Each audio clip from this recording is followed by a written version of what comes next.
অনেকগুলো ভুলে যাবেন। এখন ভুলে যাইলে সমস্যা নেই, আপনার মূল কাজ যেটা আছে এটা হচ্ছে কি ফোল্ডার আর এটা কি অ্যালাইনমেন্ট। এটা কি এই ফোল্ডার আর অ্যালাইনমেন্ট এই দুটো জিনিস সবথেকে বেশি গুরুত্বপূর্ণ।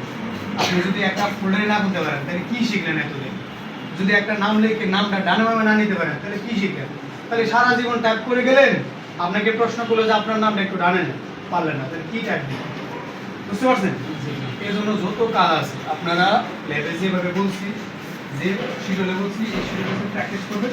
এক না করে আমি বলবো আসবে না করে আসতেই হবে, কিন্তু পরিশ্রম করতে হবে। মানে আপনারা আমি বললাম কালকে আইলেন অথবা 3 দিন আইলেন, আবার একদিন মিস করলেন, মিস করা আপনি মন দিয়ে আপনার আইডিতে 2 মাসের রিকোয়ারমেন্ট দেওয়া আছে যে 2 মাসের ভিতরে আপনার ট্যাগটা উঠাতে হবে। 2 মাস করে ট্যাগ না উঠান, প্রত্যেকের বেতনের সাথে বেতন কত 600 টাকা, পরীক্ষার ফি কত 150, টোটাল কত আর 100 যোগ করেন কত, জরিমানা কত নিল 100 টাকা, মানে প্রতি মাসে জমা দেওয়া লাগবে।